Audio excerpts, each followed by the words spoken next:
Hola a todos. En primer lugar, quería agradecer la invitación a esta instancia y en la cual preparé una presentación que se titula Arte Indígena Contemporáneo, Discurso de Descolonización y Crítica al Multiculturalismo desde Walmap, y en la cual leeré un texto y también mostraré una presentación. Comienzo. En los últimos años, la discusión por el arte indígena ha tenido mayor notoriedad en distintos circuitos. En gran parte, este interés reposa en el carácter prolífico de diversas producciones realizadas por artistas visuales que se reconocen como pertenecientes a estos colectivos y que han instalado diversas reflexiones en el campo cultural. Sin embargo, esto no es un fenómeno reciente, sino que es parte de un proceso histórico amplio que se ha podido plasmar a través de diversas instancias, como la primera Bienal Continental de Artes Indígenas Contemporáneas en México, en 2012, o la exposición Tecoporá de arte indígena en el Museo de Bellas Artes de Argentina en 2015. ¿Sí? Desde una perspectiva local, y desde donde estoy situado, el pueblo mapuche es el sector indígena con mayor presencia demográfica en Chile. En este sentido, y a propósito de la discusión que nos convoca, el arte mapuche contemporáneo ha logrado instalarse en el circuito local como una escena reconocible y diferenciada gracias al trabajo de varios sus exponentes, como Eduardo Rapimán, Francisco Huichaqueo, Marta Lemunir, Bernardo Yarzún o Marcela Riquelme Huichaqueo. Este interés por las artes indígenas contemporáneas podría ser comprendido a partir de las narrativas con que el circuito del arte contemporáneo se reactualiza. Sin embargo, lo que sostenemos es que este fenómeno obedece más bien a trayectorias de resistencia que han llevado a cabo los pueblos indígenas durante décadas, y entre lo cual incidir en el campo de la cultura, y más específicamente en el campo del arte, como un lugar necesario de discusión, es una muestra más de estas luchas. Esta producción artística indígena ha permitido visibilizar un discurso que da cuenta de la relación conflictiva entre estos sectores con la sociedad hegemónica, con el Estado, y que obedecen a las formas de dominación estructural y transversal de estos últimos. Así, se instala una reflexión profunda que va de la mano de las trayectorias políticas de estos sectores en la escena pública. Dicha producción estética podemos caracterizarla como un conjunto de obras y de discursos que articulan una vocación descolonizadora, precisamente porque para los pueblos indígenas la continuidad colonial sigue siendo una realidad. Dicha continuidad ha sido abordada de distintas genealogías de pensamiento, las que reconocen la influencia de autores afrocaribeños fundamentales en dicho debate, como Franz Fanon o MSC, o también de autores latinoamericanos como Fernández Retamar, Pablo González Casanova o Claudia Zapata. Respecto al pensamiento indígena contemporáneo, en el caso andino, destacan los tempranos aportes de Fausto Reinaga, el taller de historia oral andina, o también de Silvia Rivera Cusicanqui, quienes constituyen referencias obligadas para ahondar en dicha genealogía. En el caso mapuche, es preciso mencionar el trabajo del Centro Estudio Irihuén, de la Comunidad de Historia Mapuche, o autores como Margarita Calfido, Fernando Pairicano, Enrique Antileo, quienes elaboran un conjunto de contribuciones que sirven para dilucidar el diagnóstico de la continuidad colonial como un problema político vigente, y que, en el caso de Chile, dichas situaciones representadas en un contexto de extractivismo neoliberal amparado por un Estado represivo. Paralelamente, dichos aportes nos ofrecen diversos análisis que nos ayudan a reconocer los ejes fundamentales de la lucha descolonizadora a partir de una serie de demandas, tales como alcanzar el reconocimiento como pueblo-nación, promover la recuperación y defensa de los territorios y de las soberanías locales, acceder en igualdad de condiciones a distintos derechos, proponer nuevas formas de gobierno a través de la autonomía y autodeterminación, llevar a cabo una mayor participación de mujeres indígenas en la toma de decisiones o alcanzar y dinamizar el poder político, entre otros aspectos. ¿No?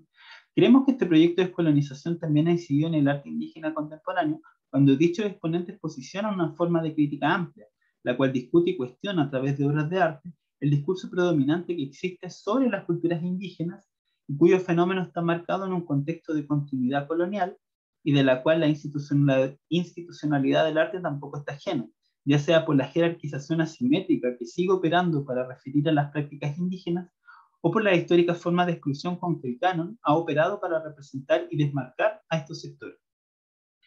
Este fenómeno se enmarca en el contexto de una reflexión mayor sobre las relaciones coloniales, frente a lo cual los artistas indígenas elaboran diversas estrategias visuales para dar cuenta de dicha problemática, ofreciendo una lectura de una cierta condición de contemporaneidad como actores creadores y agentes de transformación política.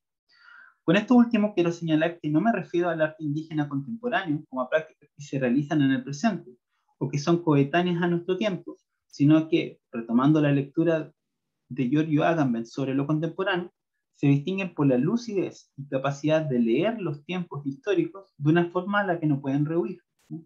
O como plantea Rivera Cusicanqui, como una propuesta de reflexión en donde, cito, el pasado futuro están contenidos en el presente. Cierro cita.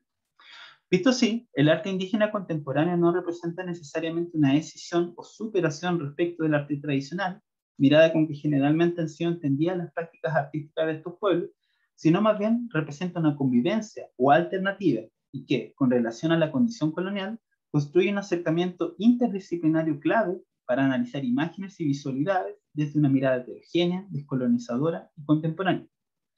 Dicho esto, lo que planteo es que la discusión por el arte indígena contemporáneo y su vocación descolonizadora no recae exclusivamente en el gesto de recuperar epistemologías o cosmovisiones que reivindican el pasado o de lo que había previo a la colonización, como una especie de restablecimiento de una, comillas, gran comarca, términos literales que ocupan los estudios de decolonialidad, como los de Walter Miñolo y Santiago Castro Gómez, del cual me distancio. Claro está que estos procesos son relevantes, pero lo que sostengo es que la discusión por la descolonización en el arte es una muestra más de un debate que nunca deja de agotarse, como es la relación entre arte y política, precisamente porque descolonizar es un propósito que tiene por finalidad el término de la dominación y de la opresión colonial. En este sentido, la discusión no puede ser sino política. Segundo punto, visualidades descolonizadoras desde Wallmapu. El territorio mapuche se conoce como Wallmapu. Este espacio corresponde a parte de los territorios que hoy conforman Chile y Argentina. A mediados del siglo XIX, ambos estados deciden colonizar los territorios mapuches que hasta esa fecha usaban de soberanía política. Dicho proceso fue conocido como la pacificación de la Araucanía en Chile y la campaña del desierto en Argentina. Esta invasión militar de ambos estados coloniales que actuaron coordinadamente ocasionó que a finales del siglo XIX el pueblo mapuche perdiera su soberanía política, económica y cultural sobre un territorio histórico que ni siquiera la corona española había podido apoderarse. Este resumen sucinto nos ayuda a contextualizar la lucha mapuche desde la condición de despojo y explotación ocurrida en el siglo XIX. Desde esa época es posible plantear las múltiples resistencias que por más de un siglo han llevado adelante las comunidades y organizaciones mapuches con la finalidad de recuperar territorios colonialmente usurpados.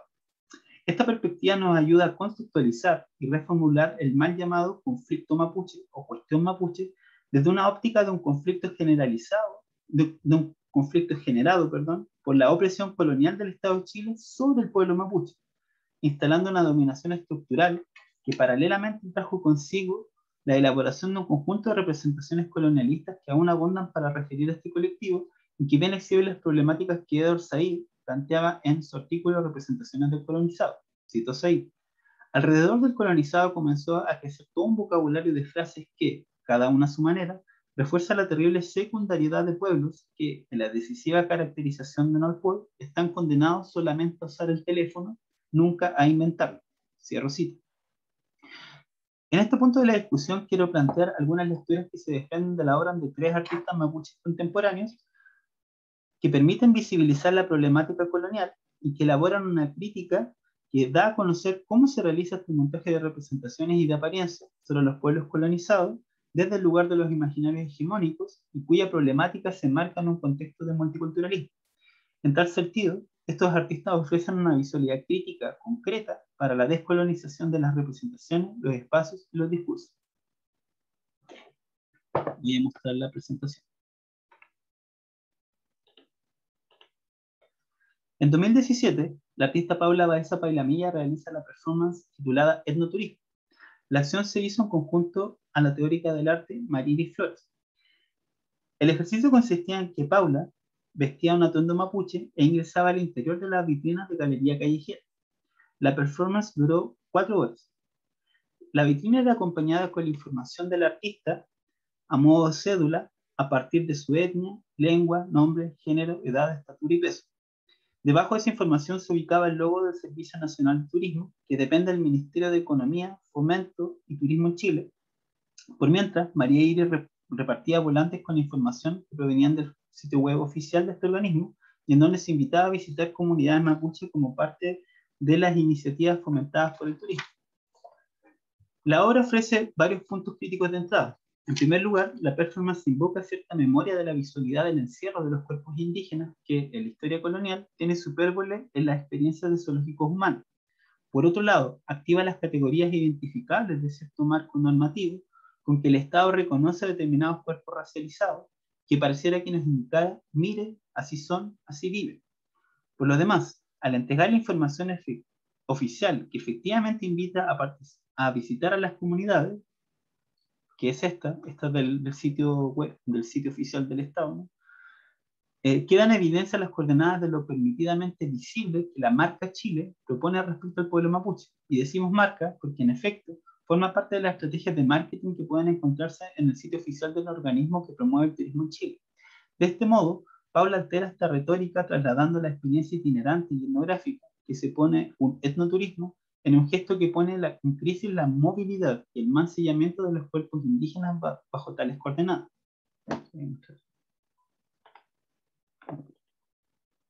Finalmente, etnoturismo permite elaborar una crítica y un sentido respecto de cómo el Estado absorbe, acapara y regurgita cierta visualidad normativa de estos cuerpos mapuches, ya que ofrece conocer comunidades y la experiencia turística, pero no así la experiencia de la violencia política que estas mismas comunidades experimentan a mano del Estado de Chile. Aquí cabe señalar que no estoy en contra de las formas de subsistencia que las propias comunidades mapuches han llevado adelante para obtener recursos económicos en un contexto de exposición estructural. Muchas veces la única oportunidad que tienen para generar recursos de sus propios territorios. Lo que intento exhibir, y es lo que creo que la obra visibiliza, es cómo el Estado de Chile acapara dicha disposición económica en un lavado de imagen que, insisto, pareciera reconciliar por medio del asistencialismo económico un conflicto que está lejos de desilvanarse en la medida que no se reconocen derechos políticos. Otra obra similar que también permite dar cuenta de una visualidad colonial del espacio público en el territorio histórico mapuche es la obra Caso un Matún, Resignificar, de Gonzalo Castecolimín, realizada en 2016. La obra consiste en una acción en la que el artista interviene en la señalética oficial de la carretera que señala un tramo conocido como ruta originaria, es decir, un circuito turístico y patrimonial alusivo a los pueblos originarios, en este caso mapuche, y cuyo itinerario se ubica en localidades que actualmente forman parte de la 8ª y de la 9ª región de Chile, pero que fueron emplazadas en el Gualmapu histórico luego de su colonización. Es así. Gonzalo interviene en las iconografías de la señalética que remiten a iconos alusivos a fuertes, a casas patrimoniales o a la iconografía mapuche como un cultum. A estos logotipos, el artista juxtapone iconografías que remiten al extractivismo económico que se plasman a través de las figuras de fábricas o de camiones que aluden a la industria de monocultivos forestales. A propósito, un dato.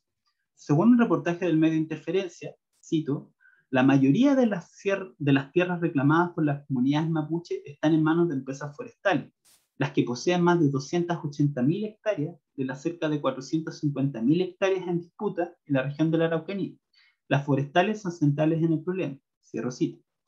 Es decir, solo un grupo de holding forestal controla más de la mitad de la cantidad de tierras que tiene todo el pueblo mapuche. Volviendo a la obra, el artista sitúa logos que transmiten la violencia política permanente de la policía hacia las comunidades mapuche. La lucidez y destreza de códigos con que la obra fue realizada nos permite reflexionar sobre su imperecedera y lamentable contemporaneidad, dado que refiere a los poderes económicos que se han asentado en el territorio histórico mapuche y que son protegidos y avalados por el Estado de Chile, a pesar de todo el daño que causan en la vida de las comunidades y en los territorios. Así, la obra logra establecer un sentido en el que los lenguajes y códigos entran en conflicto, proponiéndonos de esta forma un nuevo significado que exige comprender territorializadamente dicho espacio. Pues mientras se fomenta una ruta originaria, también se reprime a quienes resisten y viven en ella. Aún más, mientras estoy leyendo esto, en Chile, el gobierno represivo de Sebastián Piñera decretó el anhelado sueño de la derecha chilena, latifundista y colonial, de decretar estado de sitio en Gualmapu, intentando de esa forma resolver un conflicto político que lo que menos requiere para un diálogo real son armas, tanques y fusiles de fondo. Por último, quisiera mencionar una obra de otro artista mapuche cuya producción es central para pensar las prácticas de descolonización al interior del circuito del arte. La obra Alcasomo, de Sebastián Carriqueo, es una performance que promueve una perspectiva interseccional al reflexionar sobre los imaginarios hegemónicos y caricaturescos que existen sobre el pueblo mapuche, y que de paso también exige la necesidad de repensarse y repensarnos al interior del propio pueblo mapuche. Alcazomo recupera una caracterización y descripción antigua que, como palabra, se halla en el diccionario del jesuita Andrés Febrés y que sirve para indicar a una mujer masculinizada.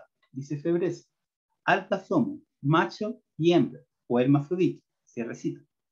La obra consiste en un video performance en que el artista manda a huecar un tronco mientras va narrando un relato que toma el imaginario de Caupolicán y de su gesta épica, ¿no? Ahuecar es hacer un hoyo, ¿no? Caupolicán fue un toqui, un líder militar mapuche que desempeñó un rol fundamental en la guerra de Arauco. Supuestamente Caupolicán es elegido toqui al sostener un tronco por 4 días. Por otra parte, en Chile, el término hueco se utiliza peyorativamente para identificar a un homosexual. A través del gesto irónico de hueco y ahuecar, Sebastián construye un relato en que disputa el orden de los imaginarios hegemónicos y masculinizados con que se representa a la figura de Caupolicán. Para ello, sostiene ese tronco ahuecado en distintos espacios urbanos que entablan un signo de los mapuches a través del nombre de parques o esculturas, ¿no? Mientras sostiene el tronco por unos minutos, Sebastián usa tacones altos con diversos colores. Al realizar la performance, distintas personas reconocen el gesto y la cita a Caupolicán y se burlan de la condición de, comillas, juego e invocan su propio imaginario homofóbico para insultar a las diversidades sexuales. Tal acción visibiliza esa fractura de la masculinidad hegemónica con que el mundo chileno se apropia y reconoce a un héroe araucano. Como señala Claudio Zapata, un eje transversal de los procesos de descolonización consiste en la reinterpretación crítica del pasado. En este sentido, dicha lectura no solo atañe a las representaciones que realizan los colonizadores, sino que, parafraseando a Frantz Fanon, también recae en las propias imágenes que el colonizado internaliza consigo por la acción del mismo colonizador. En consecuencia, esta obra actúa críticamente sobre dos espacios, el chileno y el mapuche. Voy a dejar de compartir. Como último punto, ¿no? Epílogo sobre el multiculturalismo. En esta última parte de esta presentación, quiero simplemente dejar esbozada la problemática que reviste el contexto multicultural, abordado desde una perspectiva crítica, y que creo este conjunto de obras seleccionadas muestran cabalmente, como parte de un discurso de descolonización. La definición de multiculturalismo que recurro es la que proporciona Claudio Zapata cuando lo identifica como un modelo en crisis del reconocimiento de la diversidad cultural. La autora señala, cito: la crisis del multiculturalismo no se reduce a la insuficiencia de las políticas de reconocimiento o a su incumplimiento, sino que arranca de una cuestión que es previa, de cómo se representa el sujeto indígena, a qué propósitos sirven esas imágenes y cómo estas representaciones son rebasadas por la dinámica sociocultural efectiva con la cual finalmente colisionan. Cierro cita. Desde mi perspectiva, una parte constitutiva del arte indígena contemporáneo con un enfoque descolonizador se destaca por darle un rostro visible a este modelo en crisis, en donde, a modo general, por un lado, se reconoce e incluso se valora el mundo indígena, pero ese gesto no viene de la mano de un reconocimiento efectivo de sus derechos. Además, desde mi visión, la constante amenaza que representa este proceso consiste en volver a reotrificar a sectores colonialmente desplazados, y que, más que alterar el orden de dominación o favorecer a la inclusión efectiva y transversal, puede desembocar en una estrategia de absorción y de creación de nuevos estereotipos que satisfacen agendas metropolitanas y hegemónicas del consumo de la diferencia.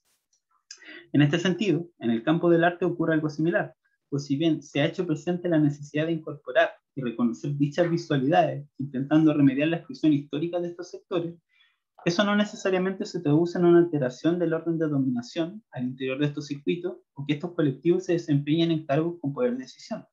Para visibilizar dicho panorama y plasmarlo en términos comparativos, ¿cuántos directores de museos de arte contemporáneo son indígenas? ¿Cuántos curadores indígenas participan activamente en bienales internacionales? ¿Cuántas instancias de investigación son de colecciones de arte contemporáneo son lideradas por indígenas? Ahora bien, con ello no quiero parecer que desestimo la producción indígena contemporánea o que no valore los gestos de inserción de estos colectivos en el circuito oficial del arte, históricamente cooptados por sectores privilegiados. Al contrario, pues como dije al principio, el hecho de que los colectivos indígenas estén allí es reflejo de sus luchas históricas y políticas. Sin embargo, en un contexto de multiculturalismo en crisis, es preciso identificar críticamente ciertos mancillamientos y amenazas que surgen de las formas bajo las cuales se lee el ingreso de estos sectores al interior de este campo, cuestión que nos permitirá esquivar cierto esencialismo que implica verlos solo como portadores de cosmovisiones otras, como un todo homogéneo, sin contradicciones internas o afincados en el pasado. El pensador aymara Carlos Macusaya ha identificado este fenómeno como bajo una forma muy irónica con el término de, comillas, pachamamadas, ¿no? Identificándolas como, cito, la idea de que el indígena, a pesar de la colonización, es un ser distinto y opuesto a los occidentales y a su cultura. Se trataría de seres conectados con los secretos del cosmos y que tendrían una relación de armonía con la totalidad del universo. Vivirían al margen de los procesos de diferenciación y contradicciones sociales, desvinculados del resto del mundo, sin contaminación de culturas foráneas, ¿no?